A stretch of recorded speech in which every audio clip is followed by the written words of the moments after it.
Bonjour, on poursuit le chapitre Communication des processus et on entame la deuxième partie intitulée Création des processus. Donc le système d'exploitation fournit un ensemble d'appels systèmes permettant la gestion des processus en termes de création, destruction, communication et synchronisation. Les processus sont créés et détruits dynamiquement. Un processus peut créer un ou plusieurs processus fils qui, à leur tour, peuvent créer des processus fils sous une forme de structure arborescente. Le processus créateur est appelé processus père et le processus créé est appelé processus fils. Vous voyez ici dans l'exemple suivant l'arbre des processus. Donc vous avez un processus P1 qui a créé deux processus P2 et P3, le processus P2 qui a créé un processus P4 et P3 qui a créé deux processus P5 et P6.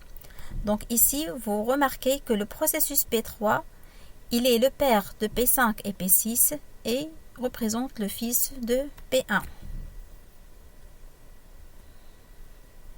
Dans le système d'exploitation unique MS-DOS, l'exécution du processus père est suspendue jusqu'à terminaison du processus fils, puisqu'il s'agit d'une exécution séquentielle, où le système d'exploitation est monotâche.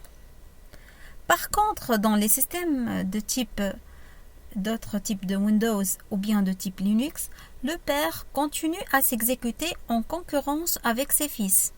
On parle ici d'exécution asynchrone où le système d'exploitation est multitâche. En langage C, la primitive fork sert à créer un nouveau processus fils en dupliquant le processus père.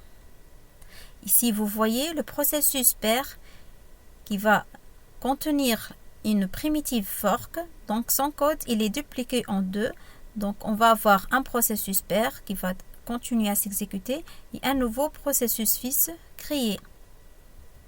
Les deux processus s'exécutent d'une manière concurrente, c'est-à-dire en parallèle.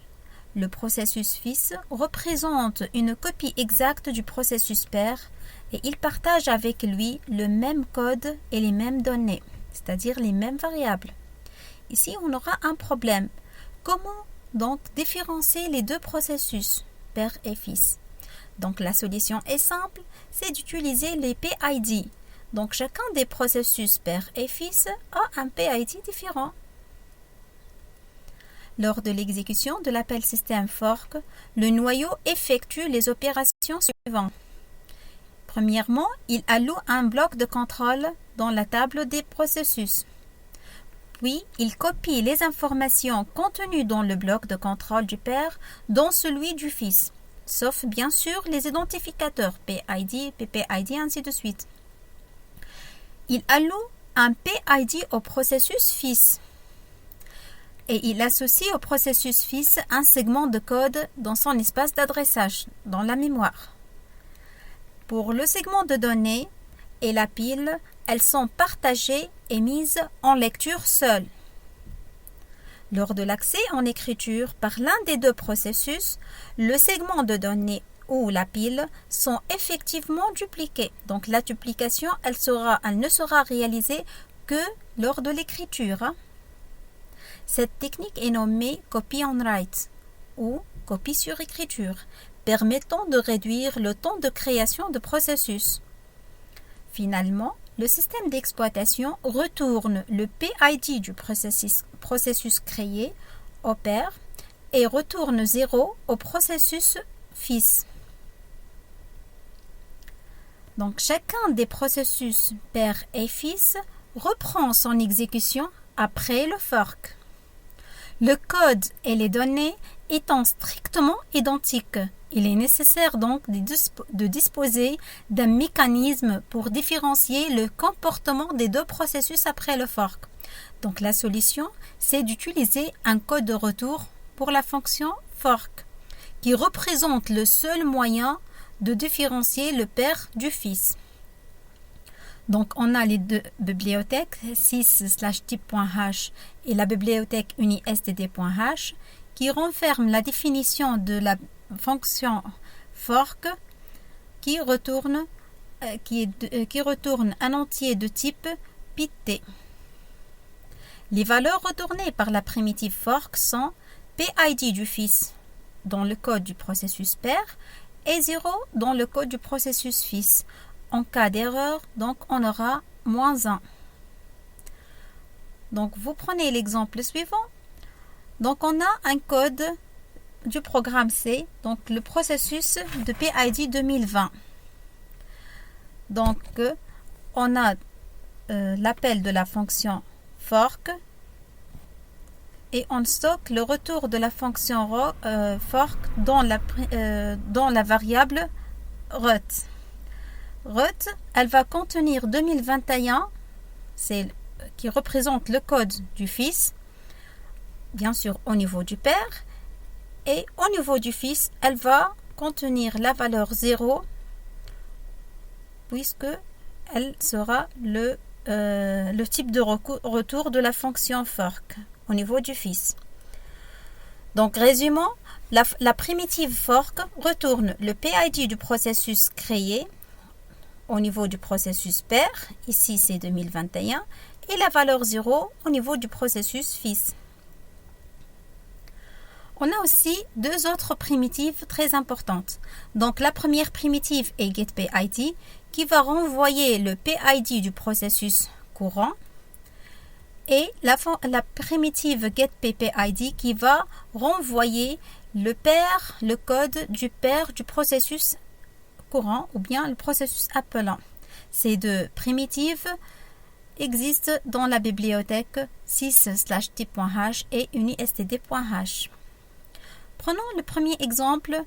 Donc, on a un processus initial de PID 7011 et on a un petit message printf coucou %d getPID. Donc, normalement, qu'est-ce qu'on va afficher? On va afficher avec la primitive getPID le PID du processus courant qui est 7011. Donc, on aura comme résultat coucou 7011. Puis, on a un appel pour la primitive fork. Donc, on va créer un processus fils. Donc, ici, on a dupliqué le code du père en processus père et processus fils. Le processus père du PID 7011, le processus fils de PID 7012. Finalement, on a un petit message avec printf pour afficher le PID du fils et le PID du processus courant et le PID de père. Donc, cette instruction-là, elle sera exécutée deux fois, l'une par le père, l'autre pour le fils. Donc, le fils va s'exécuter en premier lieu. Donc, mon PID 7012, le PID de mon père, c'est 7011. Puis, le père va exécuter le printf. Donc, mon PID 7011, le PID de son père, c'est 5668. Prenons le deuxième exemple. On a un processus à l'état initial donc de code de PID 7010. Ce processus va donner naissance à un nouveau processus 7011. Ce processus qui représente le programme C, donc exemple 2.c. Dans le code de processus 7011, on a un petit message au début, donc printf %d getPID. Donc, on aura comme affichage ici coucou 7011. On a un appel à la primitive fork. Donc, on va créer un processus fils à partir du processus 7011. Donc, 7011 va devenir un processus père. Il va donner naissance à un processus fils de PID 7012. Puis, on a un deuxième appel de la primitive fork qui va être exécuté deux fois, l'une par le processus 7011, l'autre pour le processus 7012. Donc, on aura création d'un premier fils 7013 qui représente un processus fils du processus 7012 et l'autre création du processus fils 7014 qui représente le fils du processus 7011. Finalement, on aura un petit message pour afficher le PID du processus appelant et le PID de son père. Donc, vous aurez ici combien de messages à afficher. Donc, en principe, on a 4 messages pour chacun des processus. Donc, un message pour 7011, un message pour 7012, un message pour 7013 et un message pour 7014. Donc, chacun va afficher son PID et le PID de son père. Bien sûr, l'ordre de l'exécution va être indéterminé, donc quelconque. On va passer maintenant à l'exemple 3. Donc, on va utiliser la structure if pour faire la différence entre le code du père et le code du fils. Donc, on va tester sur le code de retour de la primitive fork. Pour ceci, on a utilisé une variable PID qui est de type PID-T qui va contenir le type de retour de la fonction fork. Donc, PID égale fork. On teste maintenant sur la valeur de PID. If PID égale -1, donc on va afficher un message d'erreur, donc échec de création. Donc ici, on a les deux processus qui s'exécutent en parallèle. Maintenant, le père, il va lancer le test if PID égale 0 et le fils qui va lancer if PID égale -1 et l'affichage de message d'erreur. Maintenant, le père va continuer. Donc, maintenant, il va tester sur le PID. Si c'est égal à 0, donc ce n'est pas le cas puisqu'on est dans le père. Donc, le PID, c'est égal au numéro du processus fils. Donc, il ne va rien faire. Puis, il va passer aux parties qui lui correspond. Donc, il va afficher bonjour fils. Donc, ce message, il va être affiché comme résultat. Le fils va continuer à s'exécuter. Donc, il va tester sur la valeur de PID. Si c'est égal à 0, on est dans ce cas. Donc, il va afficher un message hello dad. Et le reste du code, donc la partie else, elle ne lui correspond pas. Donc, il ne va pas l'exécuter. Donc, on va refaire ici le même exemple, mais en utilisant la structure switch. Donc, on va utiliser une variable pour stocker le retour. Donc, on l'a déclaré ici comme étant int. Donc, int PID égale fork. Donc, selon la valeur de PID, maintenant, switch PID. Case -1, on affiche un message échec de création. Case 0, on est dans le cas du processus fils. On affiche un message, je suis le fils, et on affiche le PID du fils. Donc maintenant, le fils, il va exécuter son message. Donc, il va afficher je suis le fils, mon PID est 7011. Il ne va pas exécuter le reste default parce que on est dans le cas de 0, PID égale à 0. Maintenant, le père, il va s'exécuter. Donc, il va exécuter les instructions case -1 et case 0. Il ne va pas faire le traitement correspondant. On est dans le cas de default, donc je suis le père, il va afficher je suis le père, mon PID est 7010. Par la suite, donc on va passer au dernier exemple, donc exemple 5.c, on va utiliser des variables à partager. Donc ici dans notre exemple, on a deux variables, donc int i égale à 5 et j égale à 2.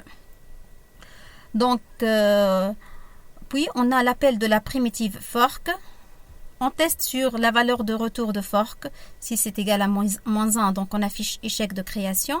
Si c'est égal à 0, donc on est dans le cas du fils. Donc, on va afficher un message concernant le fils et on va décrémenter la valeur de j. Donc, le fils, il va exécuter ce message-là. Donc, il va afficher je suis le fils PID et il va afficher son PID. Puis, il va afficher un message contenant les valeurs de i et de j. Donc, i c'est égal à 5 et j c'est incrémenté, donc c'est égal à 1. Il ne va pas exécuter les instructions de else puisqu'il s'agit du processus père. Par la suite, donc le père va exécuter son code, donc il va passer à cette partie-là. Donc, il va afficher je suis le père, il va afficher son PID et le père va incrémenter la valeur de i Donc ici, lorsqu'on va afficher la valeur de i, ça va être égal à 2. Il va incrémenter la valeur de i, donc ça va être égal à 6. Donc merci pour votre attention et la séquence prochaine, vous aurez la troisième partie, donc synchronisation des processus père et fils.